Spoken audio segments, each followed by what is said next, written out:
Assalamualaikum warahmatullahi wabarakatuh. Ketemu lagi bersama saya Syamsir Alam. Kali ini kita sudah bersama dengan para siswa-siswa berprestasi. Ada dari SMA Negeri 1 Kota Bau-Bau, ketuanya. Saya perkenalkan. Halo teman-teman, perkenalkan nama saya Muhammad Akfal Tahir. Teman-teman sekalian bisa memanggil saya Akfal. Saya sebagai Ketua OSIS SMA Negeri 1 Bau-Bau. Oke, Saudara Akfal mewakili SMA Negeri 1 sebagai Ketua OSIS. Terus yang sebelahnya bisa perkenalkan dari SMA Negeri 2 Kota Bau-Bau. Halo rekan-rekan semuanya, perkenalkan nama saya Ditman Ansar Ladai. Saya Ketua OSIS SMA Negeri 2 Bau-Bau. Saya biasa dipanggil Radit. Oke, kali ini kita akan berbincang santai mengenai dampak pandemi bagi pelajar ya. Ya. Jadi pertama kita ke SMA Negeri 1 dulu. Saudara Akfal mungkin bisa dijelaskan apa dampak pandemi COVID-19 ini bagi siswa dari segi kesehatannya. Oke baik, bismillahirrahmanirrahim. Berbicara mengenai dampak pandemi bagi kesehatan itu sepertinya teman-teman sekalian sudah mengetahuinya ya, karena pandemi ini telah menyebar hampir di seluruh dunia dan juga pandemi ini sangat ditakutkan oleh umat manusia. Mengapa? Karena virus corona ini menyerang pernapasan kita. Apabila dia menyerang pernapasan kita, itu otomatis kita susah untuk beraktivitas. Misalnya kita batuk-batuk, itu apabila kita beraktivitas di luar kita tidak nyaman. Kemudian setelah batuk-batuk itu akan menimbulkan sesak nafas. Tentunya apabila kita melakukan kegiatan-kegiatan di luar, itu akan menyebabkan kegiatan kita terganggu. Kita itu merasa terbebani begitu. Mungkin sekian. Oke ya. Mungkin dari Saudara Radit SMA Negeri 2 Kota Bau, ketuanya bisa dijelaskan apa dampak kesehatannya bagi siswa terutama dari Radit sendiri. Bismillahirrahmanirrahim. Assalamualaikum warahmatullahi wabarakatuh. Dampak kesehatan dari pandemi ini adalah sangat banyak sekali jika kita uraikan, tapi mungkin saya akan jelaskan secara umumnya saja bahwa saat pandemi saat ini menyerang itu kekebalan tubuh kita akan berkurang. Nah, dari situ perilaku hidup bersih dan sehat harus kita terapkan agar kekebalan tubuh kita dapat kuat kembali, seperti misalnya mencuci tangan untuk membunuh virus, kemudian kita juga harus memakai masker, minum vitamin, memakan nutrisi yang baik, dan juga perilaku hidup bersih dan sehat seperti protokol kesehatan yang diterapkan pemerintah harus juga kita jalankan agar pandemi COVID-19 ini dapat kita lawan, dapat kita perangi sehingga dapat dimusnahkan dari dunia ini. Iya, masih di Saudara Radit, seperti apa dampak dari cara mempengaruhi cara belajarnya di era pandemi ini? Mungkin bisa jelaskan. Saat pandemi ini kegiatan belajar kita pelajar baik itu SMP, SD, khususnya kita sebagai SMA sangat berbeda sekali dengan sebelum pandemi, karena pada saat pandemi ini kita ditantang untuk lebih memaksimalkan teknologi yang ada. Di samping bahwa kadang kita berpendapat bahwa pembelajaran itu kurang diperhatikan, bahwa kita harus paham terhadap materi ini, tapi lebih dari itu kita diajarkan tentang bagaimana kita berliterasi tentang digital. Kita harus tahu tentang bagaimana teknologi sebenarnya. Percuma kita harus menghadapi zaman 4.0, tetapi persiapan kita itu hanya 0,4. Itu sangat berbanding terbalik sekali.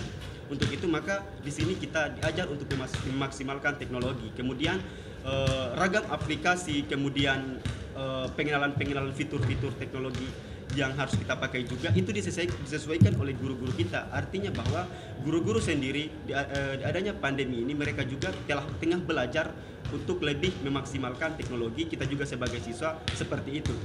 Mungkin itu saja. Iya. Mungkin masih yang sama dampak dari SMA kita ke sebelah lagi. Oke. SMA Negeri 1 Kota Bau, ketuanya mungkin bisa dijelaskan apa dampak dari COVID ini yang mempengaruhi dari cara belajarnya.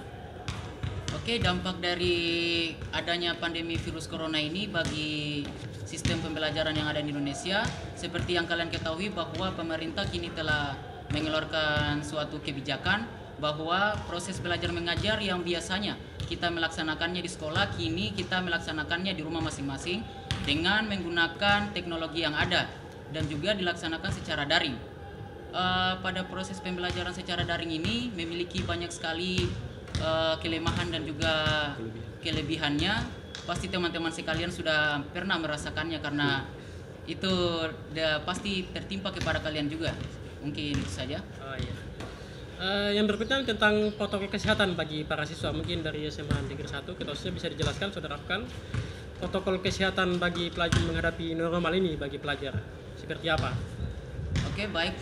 Protokol kesehatan yang harus kalian penuhi menurut saya itu apabila kalian bertemu dengan teman kalian atau berbicara secara langsung, usahakan kalian berjaga jarak. Atau tidak, pada saat kalian bertemu dan juga apabila kalian bertemu, usahakan jangan sampai berjabat tangan. Karena apa? Karena virus corona itu menempel di kulit kita. Jadi apabila kita menyentuh atau memegang teman kita, itu otomatis virus corona ini menyebar ke kita. Kemudian biasakan untuk memakai masker. Karena apa? Karena biasa kan ada misalnya yang sudah terinfeksi virus corona bersin, kalau kita tidak memakai masker, itu otomatis dia akan berpindah ke kita karena kita menghirupnya. Selanjutnya teman-teman sekalian, apabila berdatangan di suatu tempat atau wisata-wisata, usahakan membawa hand sanitizer, atau apabila ada pencuci tangan di situ silakan untuk mencuci tangan, dan juga kurangi pemakaian kendaraan kalau tidak mendesak. Mungkin itu saja. Iya. Seperti saat kita datang kemarin kan tadi pas kita pakai hand sanitizer kan, ya kita bersama-sama. Ya supaya jelas juga bagi para pemirsa nonton. Kita sudah pakai hand sanitizer. Oke, mungkin kita ke SMA Negeri 1, SMA Negeri 2 ya, Mama. SMA Negeri 2 mungkin bisa dijelaskan protokol kesehatannya seperti apa menghadapi new normal ini? Protokol kesehatan menghadapi new normal ini itu telah dianjurkan oleh pemerintah kita tentang bagaimana nanti di kenormalan baru ini kita bahwasanya kita harus berkawan dengan corona ini. Nah, Iya. berkawan dimaksud adalah ada batasan-batasan yang perlu kita terapkan, seperti misalnya menjaga jarak, kemudian memakai masker, mengukur suhu tubuh jika bepergian ke suatu tempat, kemudian sering-sering mencuci tangan, dan juga tetap melakukan perilaku hidup bersih dan sehat, terutama memakan nutrisi yang baik, kemudian meminum vitamin C dan sebagainya. Yang terakhir mungkin ya ke SMA Negeri 2 dulu, ketosnya Pak Saudara Radit bisa dijelaskan apa solusi yang ditawarkan bagi para pelajar menghadapi pandemi ini? Menghadapi pandemi ini, dari segi pelajar kita memiliki tantangan yang begitu besar, terutama pada saat pembelajaran. Mungkin dari teman-teman semua agak stres, kemudian teman-teman semua juga punya pemikiran-pemikiran yang tidak baik terhadap gurunya. Namun ini merupakan sebuah tantangan yang besar bagi kita semua. Tidak hanya kita sebagai siswa yang stres, tetapi guru-guru juga dalam mempersiapkan bahan ajarannya. Mereka juga itu sangat berat karena mereka harus berkenalan dengan teknologi yang mungkin mereka baru kenal. Tetapi kita juga harus sadar terhadap hal itu. Kemudian yang kedua, di era pandemi ini juga menjadi tantangan besar bagi kita tentang bagaimana cara kita untuk berperilaku kehidupan bersih dan sehat lagi. Pada saat kita kecil mungkin orang tua kita menyuruh kita untuk sering mencuci tangan sebelum makan. Kemudian jika kita bepergian, kita harus tetap menjaga kebersihan di tempat kita pergi, dan itu harus kita terapkan di era kenormalan baru ini dan di tengah pandemi ini juga. Mungkin itu dari saya. Oke ya. Dari Saudara Afgan, SMA Negeri 1 Kota Bawah, mungkin bisa dijelaskan solusi apa yang ditawarkan bagi para pelajar sesama pelajar menghadapi new normal ini, pandemi ini? Buat teman-teman sesama pelajar, marilah kita menghadapi adanya pandemi ini dengan ikhlas, jangan berkecil hati. Dan juga buat kalian yang sedang melakukan yang sekarang melakukan proses pembelajaran secara daring, mari kita jalani dengan senang, ikhlas, tanpa terbebani. Karena apa? Kita sama-sama repot. Maksudnya punya masalah tersendiri baik guru maupun siswa. Karena seperti apa yang dibilang seperti Saudara Radit tadi, bahwa guru ini juga pasti belum terlalu berkenalan atau belum terlalu akrab dengan yang namanya teknologi. Sedangkan kita saja ini kan sudah masuk di zaman milenial kan, biar anak SD sudah menguasai yang namanya teknologi. Jadi buat teman-teman sekalian, tolong maklum apabila ada terjadi kesalahan, dan juga kalian jangan menjelek-jelekan guru tersebut apabila dalam pembawaan proses belajar mengajar. Jalani saja dengan ikhlas, mungkin itu saja. Oke, ya. Kita tutup dengan sapa-sapa para penonton. Mungkin dari SMA Negeri 2, Saudara Adi bisa disapa teman-teman yang menonton. Untuk teman-teman tetap patuhi protokol kesehatan, jaga jarak, memakai masker, dan selalu membawa hand sanitizer, dan selalu menerapkan pola hidup bersih dan sehat. Dan jangan lupa yang penting adalah jangan lupa subscribe channel ini, karena subscribe terima kasih gratis, kata Bang Atta Halilintar.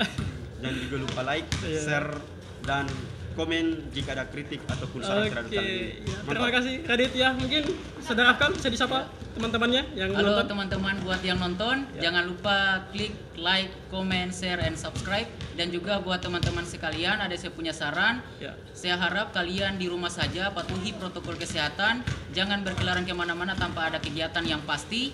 Dan juga apabila berkeliaran, usahakan penuhi protokol kesehatan yang telah dikeluarkan oleh pemerintah. Mungkin itu saja. Sekian. Iya, terima kasih Saudara Afkan, Radit atas waktunya. Siap. Ya, bagi para penonton, mohon maaf bila ada salah kata. Terima kasih sudah menonton. Sampai jumpa di video berikutnya. Wassalamualaikum warahmatullahi wabarakatuh.